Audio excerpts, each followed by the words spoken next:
Welcome to our seventh edition of Small Screen Cinema with Tabitha and Dad. Hi. And if I look weird, like I'm looking off to the side every now and then, that's because I'm having printer issues along with computer issues. So I have on my main screen my notes, and on my other screen here is Tabitha and me's Zoom reflection or Zoom image. So it's going to be quite weird doing this, but I think I can do this. I'm an old man and technology scares me. So, but I think I can do this. Tabitha, how are you doing? I'm okay. My computer is not having those issues, so I guess I'm doing better than you. I can hear not having those issues.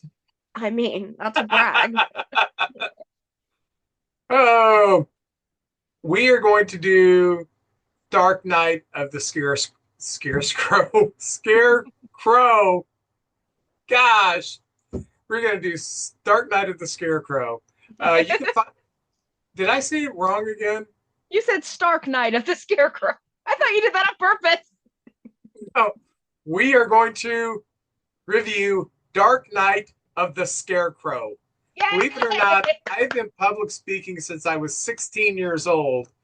And I don't know why sometimes the enunciation just leaves me. And I did stuff like this. I've not been drinking. I don't know what the problem is. But anyway, if you want to watch Dark Knight of the Scarecrow, you can find it in a few places. You can find it on Pluto TV for free. You can find it on Tubi for free. If you have Roku, you can find it on the Roku channel for free. And if you want to pay for it, there's a lot of places you can pay for it and not have to put up with commercials. But anyway, let me get into Dark Knight of the Scarecrow. It was written by J.D. Thiegelson, who is still with us since the age of 85. And he wrote the classic Horror High. Tabitha, have you seen Horror High? I've not seen Horror High, no. Okay, he also wrote a very popular TV movie called Chiller that was on in the mid 80s. And he did two of the 1980s reboot of The Twilight Zone. So he's kept himself busy. And he did the telescript, and it was directed by Frank DeFelietto. He is the author of Audrey Rose and The Entity. He Oh, also directed the Sharon Stone film Scissors. He died in 2016 at the age of 94. Wow, if only I lived to be at 94. have you Uh, seen Scissors? no. It's one of the weirdest movies you'd ever watch. Oh, really? I thought it would be cutting edge.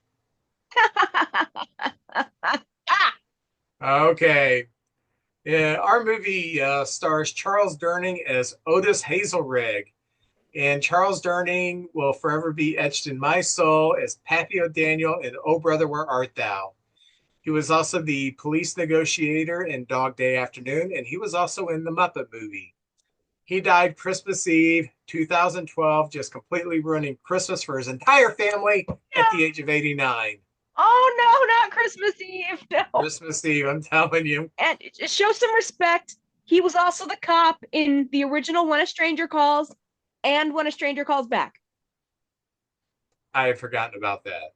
So, um, Robert F. Lyons plays Skeeter Norris, and he is known for Death Wish 2, Murphy's Law, and Platoon, and he is still with us at the age of 85.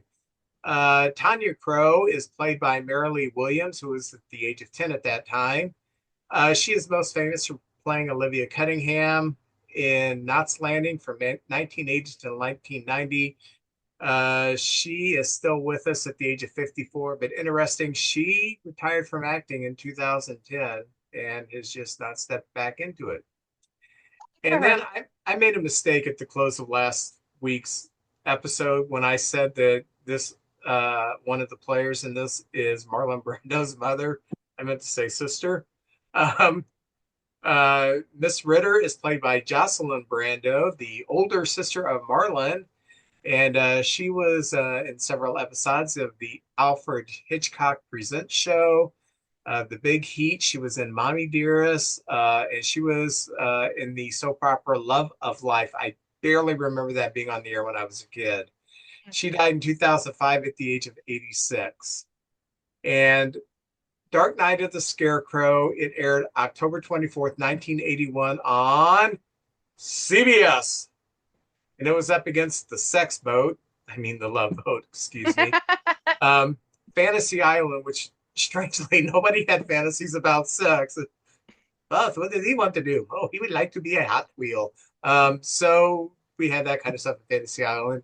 It was also up against the Nashville Palace and Fits and Bones, and I am not familiar with them. Are you? No, Hmm. can't say I am. I hope those bones fits. Okay. So we open with Bubba, who is a mentally challenged 36-year-old man, big guy, and Mary Lee, 10-year-old girl, and they're playing in a field. And they're taking flowers, and uh, Mary Lee is making Hawaiian leis. And she puts a lei around Bubba's neck, and she says, now, now I have to kiss you on the cheek. And Bubba says, no, I don't want you to, because he's shy.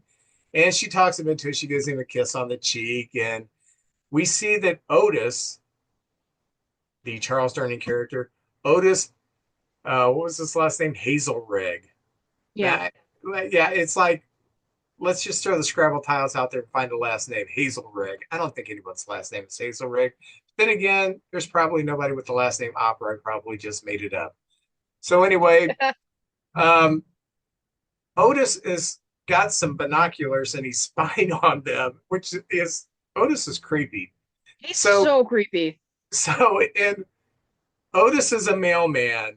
And if you watch this movie, you'll never forget he's a mailman because he is never out of uniform. He has a hard hat, mailman hard hat on. He never takes off, no matter what A he does. little blue plastic pith helmet thing. Yeah. Yeah. And he's always driving his little mail Jeep. And I think Kathy watched it with me. She's like, did they not like have money for wardrobe here? You got a mailman. You're going to wear this no matter what. So anyway, I think it he had no power, and that was what little power authority he felt he had, so he just wasn't gonna he was gonna keep it on. that's what I he was a mailman who was on a trip about being a mailman. Yeah. Um, and he has his posse, three fools that do whatever he wants. And I'm thinking, he's a freaking mailman. You're all bigger than him. Why do you let him push you around? But anyway, back to our story. So Otis, he drives to his friend's Harless farm, and you can tell that these are redneck Southerners, uh, probably poor white trash because of the names. So Otis tells Harless that Bubba is out there again with that Williams girl. And Harless wants to go out and break it up. Oh, we need to go stop this. And Otis says, there's nothing we can do right now. Apparently, Harless and Philby and Skeeter and Otis, their entertainment is just to bully Bubba. Just pushing him around because he has special needs. So Otis says that Bubba needs to be stopped. And Harla says, well, you know what? I'll kick him around a little bit. That's about all I'll do. So anyway, in the next scene, Bubba and Marilee go to the neighbor's house to admire a garden. And it's fenced in a backyard. And Marilee wants to go into the garden, but Bubba won't go. He says, no, Bubba can't go in there, can't go in the yard. So Marilee goes in by herself. So she's in there, she's looking at all the garden gnomes, she's looking at all the foliage, and all of a sudden this dog comes out and it's barking at her and it stares her down and she panics and she screams for Bubba. So Bubba, not knowing what to do, backs up and busts through the fence. At the same time, the dog starts mauling her. So you don't see it, but apparently Bubba stops the mauling and saves her. So then Bubba brings Marilee's mauled body to her mom. She looks dead, and he's just holding her, and he's crying, saying, Bubba didn't do this. I didn't do this. And then it cuts to the post office where Otis is in there doing mailman stuff. Harless drives up to the post office and he tells Otis that Bubba done did it. Bubba done did it. He killed that Williams girl. He killed that little girl. So Harless tells Otis that the sheriff has been called and everybody is to meet at the courthouse. And Otis grabs his gun and says, "No, let's do this ourselves." Did you notice he opened the drawer? There's nothing in that drawer but the gun. I That's did his not special notice drawer. that. That's his special gun drawer. I just thought that was funny. Well, it's not like he's got any other clothes. I mean, it's just one male outfit he's wearing for the whole movie. So he grabs his gun out of his gun drawer and he says, "Let's do this ourselves." So they drive to their friends and they round up their posse, which is Skeeter and Philby. And poor Philby, he is not in shape, and I'll get into it in a minute. So the next scene, Bubba runs home to his mother, Mrs. Ritter, who is played by Jocelyn Brando. And Mrs. Ritter tells him that what they need to do, and he's saying, "I didn't do anything. They're coming after, they hear the dogs in the background and everything." And Miss Ritter says, "We need to play the hiding game like last time." That's how we know that they pick on Bubba quite a bit. And so Bubba agrees to that. So Bubba runs away, and she says, "Anything that happens in this town, they blame you, Bubba." And I get that. I get that. So anyway, so this group with dogs is in hot pursuit. They have dogs, they have guns. Philby is about to have a heart attack, and he's actually taking nitroglycerin pills as he's running. I just This thought that movie. Oh, sorry. Go ahead. I just thought that was kind of comical. Go ahead. No, this movie so far is anti-dog propaganda, and I don't appreciate it. There are good boys and good girls. They just have bad owners.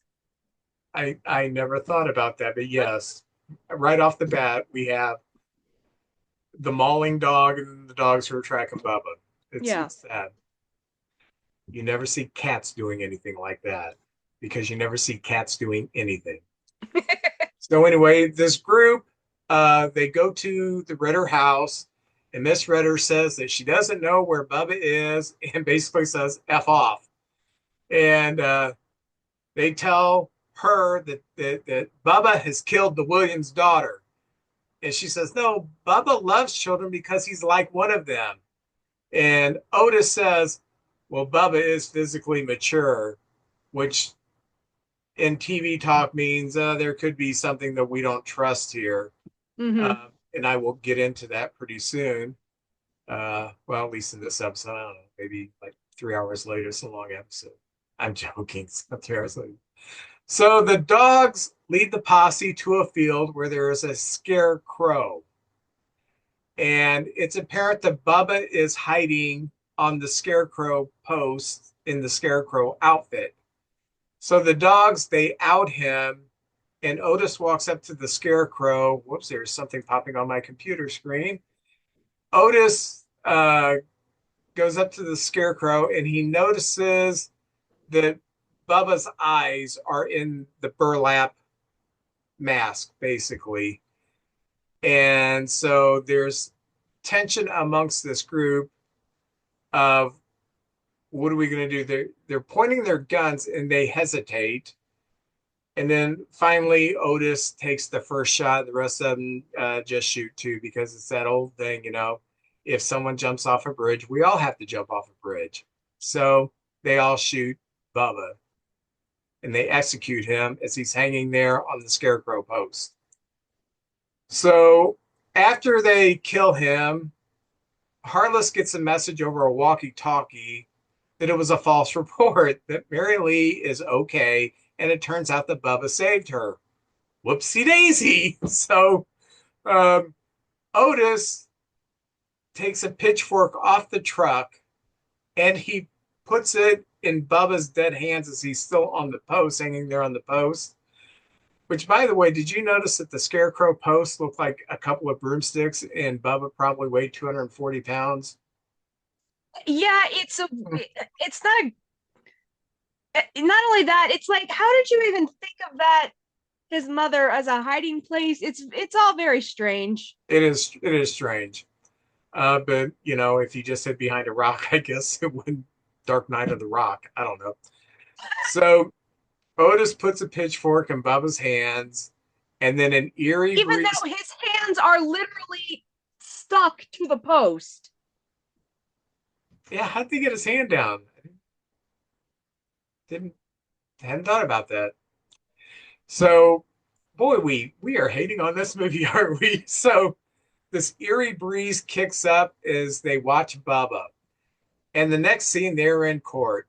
And we have a hero. He is a district attorney named Sam, and he is hot. He is saying uh, they had guns. There's 21 bullet holes in him. And the only thing that you're saying is that he had a pitchfork and he was going to use it, but there's no evidence of that. Yeah, So, I really appreciate that there's at least one adult in this town who's like, obviously they murdered this man. They executed this man. yeah, besides He's the the only district, one. well, Mrs. Ritter is a decent human being too. The rest of them are like, oh, yeah, well, I guess that kind of stuff happens.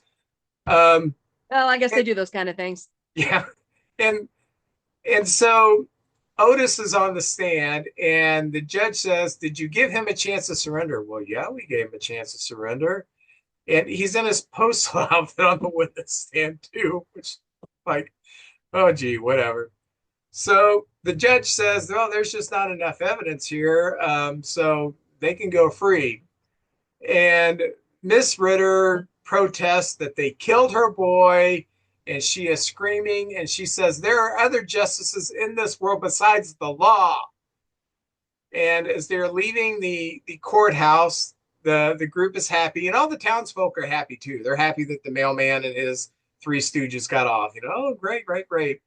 So the district attorney, Sam, he says if he finds just a shred of evidence, he will see them on death row.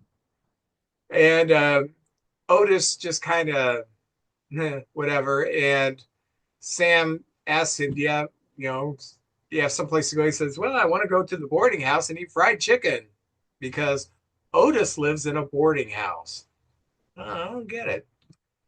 I was thinking about that. Like, clearly, this guy is very embedded in this town. Why doesn't he have his own place?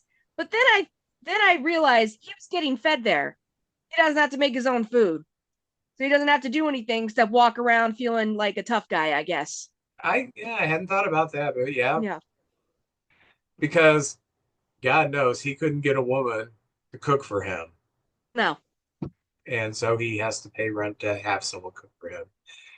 So anyway, in the next scene, Marilee is sleeping in her room, and her mom checks in on her, and she tells her husband, as she's left the room, she tells her husband that Marilee keeps asking about Bubba. And the dad, the husband, who I don't didn't catch a name.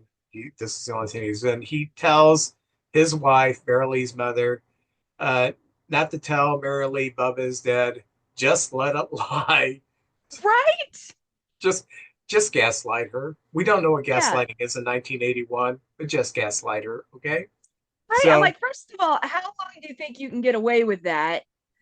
Second of all, this is the last scene her parents are in. They do not pay attention to this child at all. and she's for the better if that's the way they're going to raise her.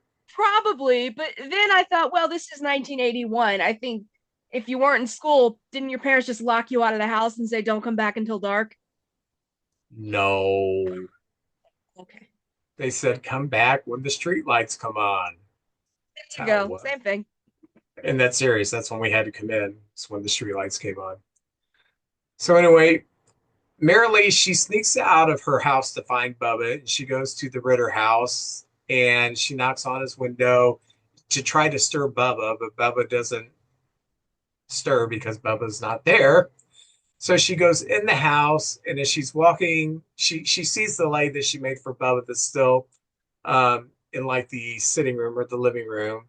And so she starts to go upstairs, and Mrs. Ritter comes out and she finds her. And Mrs. Ritter says, you should go home and be in bed. And, she said, well, stay here and get warm by the fire. And so Marilee asks, where's Bubba? And Mrs. Ritter says, Bubba's gone to a place that he can't be hurt no more. He is not coming back. And then Miss Ritter gives her a hug. Now, that works with a 3-year-old, but with a 10-year-old, I think you got to say, Bubba's dead. He's not coming back, you know. And thank God, when I was growing up, I was raised in a family that explained death happens. I mean, it was not something like, oh my gosh, people die. You know, I learned at a very early age because I went to a lot of funerals. People die. So I very much remember the night grandma died when I was 4 or 5, probably about to turn 5.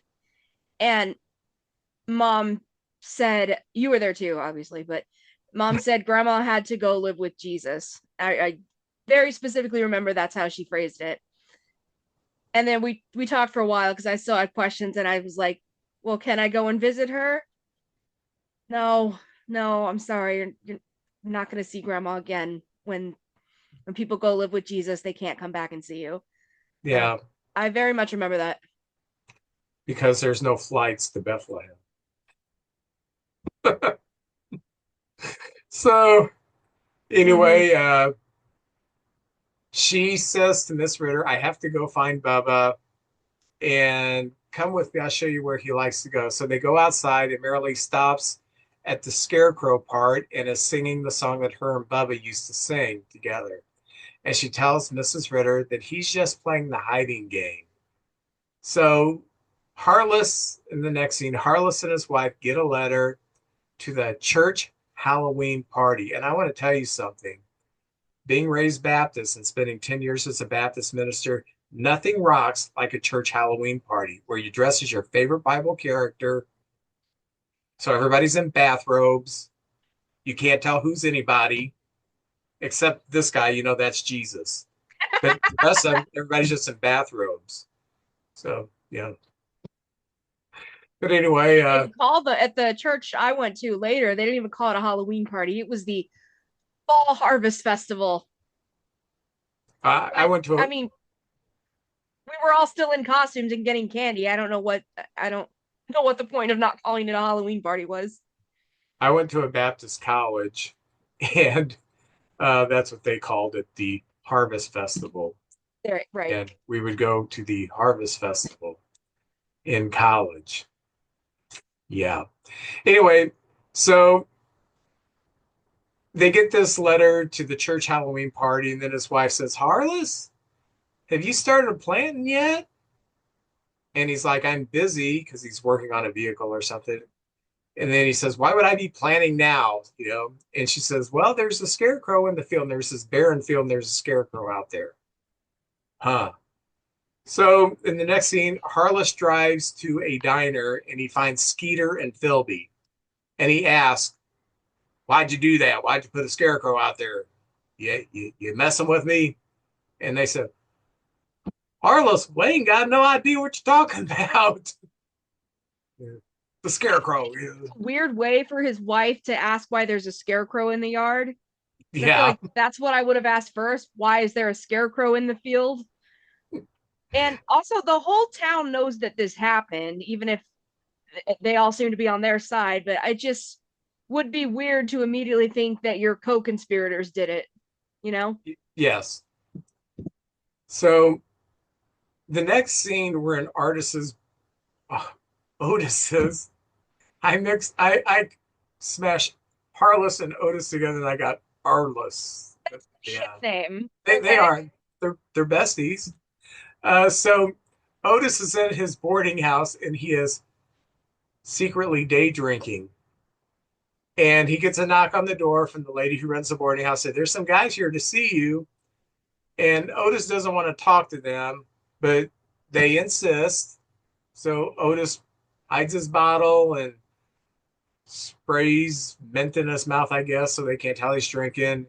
And they tell him, well, first he's at the top of the stairs and they're at the bottom and they're saying, we need to see you.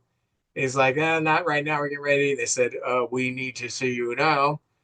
So they go to his room and they tell Otis that about the scarecrow in Harless's field. So We do know that Otis is a veteran from the decor in his room. He's got an American flag that is framed, and then he's got a few other military things there. So he is a repressed soldier who is into this shit, killing people and stuff like that, Yeah. Hmm. swinging your power around. Um, so Otis says this is Sam, the district attorney. He's the one who's responsible because Sam is trying to shake them. So go home and keep your mouth shut and don't ever come here again. Don't get that. What And happened don't to go to, Heartless? yeah. So Harless arrives home at night where he has and still is drinking. He's been out drinking and he's still drinking. And he looks out in the field and the Scarecrow is gone, but Harless walks up to the post and kicks it over. And That'll teach him. he could have sneezed and that thing would have fell over. And I'm thinking, and it held a 240-pound man. But anyway, so then he hears a motor start in the barn and he goes to inspect. And it's, I couldn't tell if it was a hay baler and I couldn't understand what they were saying it was. Did you know what was it, a wood chipper, a hay baler, Down thresher. I don't know exactly what it was. a Something piece that of, grinds things up. yeah, something that grinds things up. So that's turned on in the barn, and he turns it off. But he keeps hearing sounds in the hayloft, and he keeps yelling, "Sam, you come out now! Come on, Sam!" Thinking it's the district attorney. So there's commotion in the loft, and hay is falling down. So Sam decides he's going to go up in the loft, and he's going to Heartless. look for, yeah, he's Harless is going to look for Sam. So he's looking for Sam, and all of a sudden the baler turns back on, or the thresher, or the grinder, or I don't know, the machine that will kill you turns on. The death machine turns on. Yeah, so he falls back and he grabs a hold of a hanging light. And he's hanging on there for a minute, then he just falls in and sausage for breakfast, people. So, Yeah, that was mostly his own fault. I mean, yes, the thing turned on by itself, but I mean, he clumsily fell into it. I didn't see a scarecrow pushing him. he was drunk, okay? So, You shouldn't oh, drink around heavy machinery. I'm pretty sure that's a thing. it is. So what do they do in bars? They put mechanical bulls in there. So the next scene, Otis is having breakfast at the boarding house. He's having pancakes and ham and just having a good time. The people around the table, all the people who live in the boarding house, they start talking about the sirens early this morning. And apparently one guy was out doing his morning walk, and the sheriff went by at like 5:55. The ambulance went by at 6 o'clock, and then the district attorney Sam drove by at 6:08. He had all this time in his head. So the old man then says that tells Otis, who didn't know any of this had happened, says, "Yeah, Harless died," and Otis is stunned. I mean, he's stunned. I mean, you never see a stunned mailman, so this was a really, really biting thing. So Otis shows up at Harless' house and Sam is there, and they're taking away his grieving wife, who's probably secretly happy that this. I would be. Yeah, so Sam gives Otis a stare like this. So, well, not really like that. So then Philby and Skeeter, the next scene, Wait, they hold go. on, hold on. For a guy who got turned into hamburger, that seemed like a mostly intact body on the gurney. I mean, it had a sheet over it, but I'm like, I feel like this should be in buckets or something. Don't you know how sausage works? You can form it, so they formed it in the shape of a body. Man, his How wife was tall was here. he, Can I see him one more time? Sure. Ah! Oh my gosh. Um, so Philby and Skeeter are at the post office in the next scene, and they're talking to Otis, and they're arguing. The two guys think something is up, and Otis says, "No, it's just an accident because people fall into these machines all the time." And then they brought up a good point. These two lugheads actually thought this up. You know, well, who turned the machine off? Because they were saying that it was an accident. The machine was on the accident. I thought, said, well, who turned it off? Because it was off. And Otis said, well, it must have run out of gas. So they all go to Harless's uh, barn and they check the machine for gas, and it's almost full. So obviously, someone or something turned it off. So in the next scene, Otis goes to Mrs. Ritter's house because I've already bullied your son to death. Now I'm going to bully you, you old lady. And Hey. Mary Lee walks out the door of Mrs. Ritter's house. And Otis tries to talk to her, but she runs off because Otis is creepy. And Mrs. Ritter comes and says, what are you doing here? And he says, got a package for you to sign. And he was so pompous, so pompous. Oh, So they have a back and forth. She says, get off my property. And Otis says that Harless' death wasn't an accident. And Miss Ritter says, well, you sow what you reap. And Otis, she says, don't blame me, Otis. And Otis says, it's even now, let it lie. An eye for an eye, a tooth for a tooth, a foot for a foot, a hand for foot for a foot, hand for a hand, stuff like that. Lex talionis, that is the Hebrew word for that, eye for an eye law, by the way. See, every now and then I can pull out my old Hebrew and Greek and just throw it at something like this. Pretty fun. So she says, it ain't even as long as you're walking. And then she implies that he's a pedophile. yes. She said, I see the way you look at that girl. And he doesn't even have anything to say. He immediately turns away, Oh, yeah. Yeah. which says to me, oh, yeah, Oh, he yeah. is. You've And been he on knows that she Epstein's knows. Island. Yeah. Yeah. Mm-hmm. So anyway, he drives off and I did wonder, why did he suddenly drop Sam as a suspect and now thinks the old lady is clearly doing all this? I don't know. It would make more sense, but he never brings up, oh, it must be Sam again. Well, he probably doesn't think that Sam would resort to murder, but Fair. Mrs. Ritter would because her son has died. Yeah. So, and then there's a short scene. Philby is at his place and he sees a scarecrow in his field and he runs to see the scarecrow and another eerie breeze starts up again. Kind of like the Jaws music. Dun, dun, dun. When you hear the eerie breeze, you know that the dark night of the scarecrow is going to happen again. So our next scene, we're at the church Halloween party and the kids are bobbing for apples. And then Marilee says, hey, let's play hide and seek. So Marilee is counting out in the hallway away from the party while the other kids go to hide. And she's done counting to, ready or not, here I come. She looks up and there's Otis. And he tells her some creepy stuff, Yeah, it's me. I'm the mailman. No one's afraid of the mailman. Your outfit sure is pretty. Who you dressed up as? Just like cringy. Well, she is dressed because she is dressed like an adult, which I thought was notable for the scene. You know, um, I don't mean that in any victim blamey way at all. I just thought it was probably an intentional choice. You Yeah, know, I hadn't thought about that. I didn't think yeah. that deep. I I did not realize the depth of the layers. So thank you.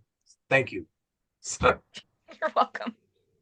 um so he asks her, Marilee, about Mrs. Ritter, and he says, Mrs. Ritter is playing a joke on me and my friends. Um, and he tells her, and I'm not going to hurt you. Just whisper in my ear what Miss Ritter's doing. So she goes up to his ear. She says, I know what you did to Bubba, and you lied about it. And Otis says, who told you? She said, Bubba did. He said, no, Mrs. Ritter told you to say that. And she said, no, Bubba told me. I know, Bubba's dead. She said, I know. So she's talking to Bubba's ghost or spirit or something. And then Merrily runs off because Otis is creepy, remember? And I So, do love that Merrily will not be like intimidated or manipulated by this guy. Like she has his number the whole movie. yes, yes. She's the hero of this movie. It makes her much smarter than the rest of the adults in this town. Yes. So then Philby Oh, comes. sorry. Just when she runs off, he chases her for a second, and then a cop stops him, and he seems to kind of know who he is, or maybe has suspicions. He's like, "The party's back that way. Just like you need to turn around right now." So I Yeah, thought that was an interesting moment. because you're on a list, I'm sure. Right. So then Philby comes into the dance and he says, I seen it. I seen the Scarecrow. And so in the next scene, Philby, Skeeter, and Otis go to the field where Philby saw the Scarecrow, but it ain't there. So there's no Scarecrow there. Philby swears it was right here. I saw it just like Harla saw it. Skeeter says, maybe we should call the sheriff. Otis says, what? And go to prison? Philby says, it's better than dying. I don't know. I think I'd rather die than go to prison. But anyway, so we cut back to Mrs. Ritter's house, and she hears like a banging outside, and she goes and her kitchen door is open, and the screen door is kind of blowing and making a noise. So she latches all that, and she makes sure that the door is shut. Then she puts on a tea kettle, lights the fire, puts on the tea kettle, and then she sits by the fire in her rocking chair, and uh, excuse me, Otis from behind the chair, she doesn't know he's there. He kind of restrains her, puts his hand over her mouth, and he says, now this is your last warning to stop it. She screams, and so he holds her harder and more tightly, and she either dies or passes out. They're kind of vague on what happened to her. I think she died, but she may I have think just she passed out. dies. Yeah. But anyway, so Otis is like, oh my gosh, what I do? So he's leaving, and the tea kettle starts whistling, and he notices that the stove is on, and there's the tea kettle. So he turns it off, and then he thinks, huh, it's a fireplace with a fire going. I'll just turn on the gas. So he turns on the gas and he leaves, and the fire from the fireplace ignites the gas, and the whole house explodes after He Otis he leaves. yeah. He says to her before she dies, he says, "There's no reason for you and I to be going on like this. You murdered her son. Do you think that's a thing someone gets over? You know? It was just he's such a good villain, but he's so hateable. He's just awful. Oh yeah, yeah. He's like Pappy O'Daniel, just a good villain until the Yeah. end. Yeah. So the next morning, Marilee goes to Mrs. Ritter's house and she sees the aftermath of the destruction. And the fire chief is there with Sam, the district attorney, and he's saying it was a gas leak. And Sam says, "Can we look a little more?" And he says, "Boy, Sam, we've really looked this pretty thorough. What are you looking for?" And Sam says, "One shred," because earlier in the courthouse he said, "If I find one shred, you're all toast." Like Mrs. Ritter is now toast. Shame on you. Yeah, well, or roast. I guess she is made of meat. So Ah, anyway, so in the next scene, Phobia is closing up um, his little grain elevator where he lives and has this little business, and he hears commotion in the pigsty. The pigs are being agitated, and he goes out there, and the pigs are very restless. And then he hears a noise coming from the grain elevator. So he grabs the bat because everybody has a bat just sitting around their pigsty, I guess. yeah. Grabs a baseball bat and goes to find out what the noise is. But it's just a chain that's hanging off the grain elevator that is just kind of blowing in that eerie breeze. And so he secures that, and then he sees someone is in his office. So he decides to get in the truck and drive away, but the truck won't start. And while he's trying to drive the truck. He's also taking his nitroglycerin pills, trying to stay alive. And so he hears footsteps, so he runs to the grain elevator and kind of latches the door of the grain elevator from the inside. So he's inside the grain elevator and he starts hearing the noise, the unmistakable noise of the conveyor lifting grain to fall into the elevator. So he said, I need to get out of here, but he can't get out. He's It's a locked in. it's a Then all of a silo that he's sudden, locked in. yeah, what I say, Elevator again. isn't that called a grain elevator too? It might be, but the area that he's actually in is just a big empty silo until Oh the yeah. grain falls Okay. down there. All right. You can tell I was not raised on a farm. So anyway, the And grain, I was. yeah, you were. So the grain falls and he's locked in. There's nothing he can do about it. So all this grain falls on him and he eventually drowns in the grain or Which is suffocate. a really horrifying way to go. It is. It's on one of my, bottom 10 ways I don't want to go. Um, and it's a well shot scene too, from up top Mm-hmm.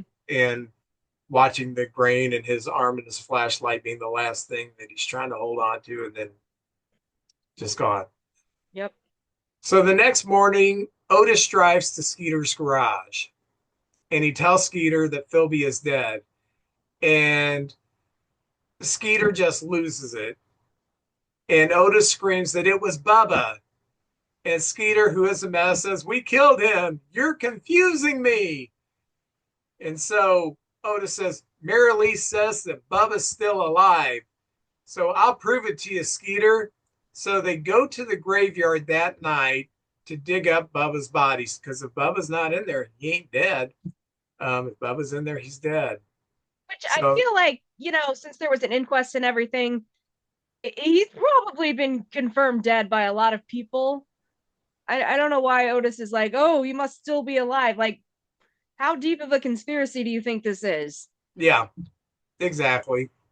Also, can we talk about Skeeter's red polka dot hat No, that's and how sacred. how dumb it is and how he never takes it off?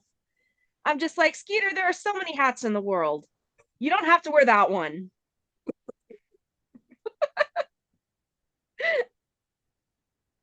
Just saying. I'm done. I'm done. I had to bring it up. It was given to him on his 16th birthday, and he hasn't been able to afford another hat. So he's 48 years old wearing the same hat. What can he He's say? saving up for that second hat. Yeah. So they dig up the grave, and Scooter jumps down into the hole, and he opens up the casket, and Bubba is in there. So Skeeter is distraught now, and he is throwing a fit. Just Yeah, he's lost the plot. yeah. Otis gets mean with Skeeter and says it's merrily doing it then. And so finally Skeeter throws a big enough fit and says, "Okay, Skeeter, you win. We'll do it your way. Um, and if you want to go to the police, we can go to the police." Okay, okay. And we need to close the lid. You want to get down there and close the lid, or do you want me to? And Skeeter says, "I'll get down there and close the lid." So Skeeter jumps in the hole and he puts the lid back on the casket, and Otis conks him on the head with a shovel. And when he brings the shovel back up, the hat is stuck. That is on it. Oh, I laughed so hard when I saw the hat. And so Otis, by the way, it's probably, I don't know, midnight, 1 o'clock in the morning, sometime when no one's going to be around. And he's still in his postal service outfit, driving his little mail Jeep. Yeah. Yeah, let's be discreet. Let's drive the mail Jeep to the murder spot. So Do you so think Bubba appreciates that Otis saved him the trouble of killing Skeeter? no, I think Bubba wanted to kill him himself. Uh So then Otis buries Skeeter in the hole with Bubba, and he's thinking, okay, um, it's over. So he's drinking now that none of his friends are around anymore, driving, and because he's a closet alcoholic. And Otis is leaving the scene when he sees Marilee on the road, and she runs off, and he drives after her. And he eventually crashes his Jeep into a tree, but he's not hurt. And then he sees her again and pursues her on foot. And then he comes to a cornfield, and there's a bulldozer in the cornfield. And Marilee is hiding in the, I don't know, you call that a bucket for a bulldozer? I don't know, that Hmm. bucket thing. And Yeah. he finds her, aha. And then he chases her down, and she's screaming for Bubba. And then the bulldozer starts up, and it gets put in gear even though no one is inside of it. And it starts pursuing Otis. And Otis thinks it's Sam that's driving. He says, "Come on, Sam, come on, Sam." What I love about this is that Otis never thinks about just running left or running right. He runs in a straight line while this He's drunk. He's been drinking. lumbering, lumbering bulldozer is coming after him. I don't know if I've been drinking. I would think, hey, it's moving rather slow. It probably takes a long time to turn. I think I'll run to the side, get It's away like from. that scene in Austin Powers, the first That's what one. it reminded me of. Yeah. No, no, no.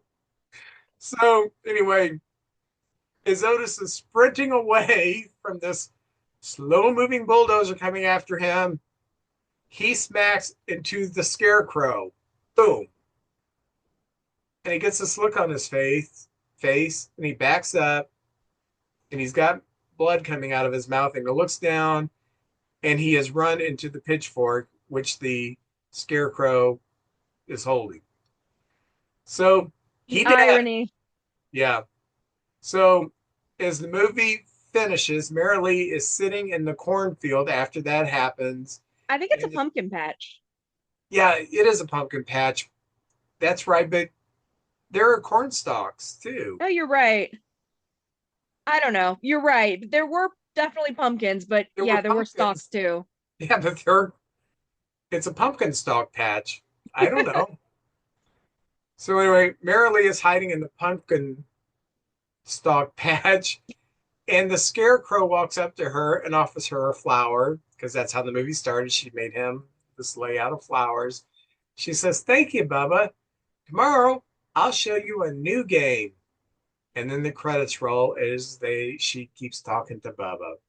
I love that we don't see the scarecrow move until the very, very end. I Yes, thought that yes, was cool. Yeah. yes. So that is Dark Night of the Scarecrow from 1981. Tabitha, do you think I had seen this before? The original showing, had seen it another time, or was this the first time I watched it? 81, you would have been a little older. So I'm going to say you saw it when it came out. I did. I Nice. know exactly where I was at because our youth pastor had three small kids and he needed a babysitter. And I guess I was the only one who didn't have a life.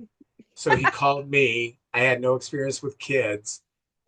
And I am babysitting these kids, and they are like scared to death of me. And it was so easy because I just sat there and read.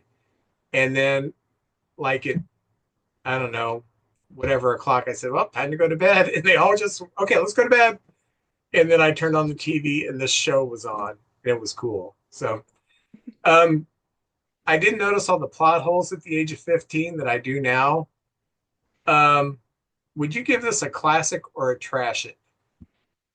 I do have to give it a classic. There's things wrong with it for sure, but I don't know. I still find it very entertaining. I'm going to barely give it a trash it because I Aw. liked it the first time I saw it, but then Hmm. when I rewatched it, it was like, uh, I don't know. It is a little cutting for a made-for-TV movie, with the insinuations that he's a pedophile and the bullying of a special needs human being, and the end where he gets stabbed with a pitchfork and they show the blood and everything. But I just, yeah, if you want to watch it. I just don't think it's one that it's like, wow, you need to see this one. But I just think it's very Halloweeny, you know? It's got the right vibes for Halloween. it does, and it did Yeah. then. And when I watched it, it was a week before Halloween. It was, you kind of get in that mode. I'm getting into it now. I want to watch scary movies, and Mm-hmm. I'll watch my scary movies this month. I'll watch like my favorites, like Ghost Story. I'll watch Halloween. I'll watch Halloween Season of the Witch because I'm like the only person who likes that movie. That's not true. Halloween 3 has been thoroughly rescued by film geeks now. It it it is good, and Yeah. the Silver Shamrock jingle is Oh, you even when can't I get it out of your head. when I hear it today, I'm expecting the world to end. Um, so anyway, that is Dark Night of the Scarecrow. Tabitha, what are we going to watch next week? Well, next week we are going to take a dive into true crime, and we are going to be talking about Lizzie Borden, starring Elizabeth Montgomery. Hmm. Lizzie Borden took an axe, Mm-hmm. She sure did. gave her father. Allegedly. Don't sue me, Lizzie Borden. Did you know that that house is a bed and breakfast now and is supposedly haunted? I know. I would love to stay there. Okay. I think it'd be fun to stay in the Borden house. Listen, when a crime was committed over 100 years ago, it's okay to make ghost stories of it. That's the rule that I Okay. just made up. All right. I'm not So, insensitive anymore. okay. Join us next week for Lizzie Borden. Is it just called Lizzie Borden or The Legend of Lizzie Borden or You're right. It's called The Legend of Lizzie Borden. okay, The Legend of Lizzie Borden starring Elizabeth Montgomery, who was one of the most pretty women I've ever seen in my life. She was. Even when I was a little kid and I'd watch Bewitched, I think she's a pretty lady. Oh, that's so cute. Yeah. She was very beautiful. Yes. Yeah. Darren, no, that wasn't, yeah. Both Darrens. No, they weren't good enough for her. So, No. all No. right. Well, thank you for joining us, and we will see you next week. Bye. Bye bye.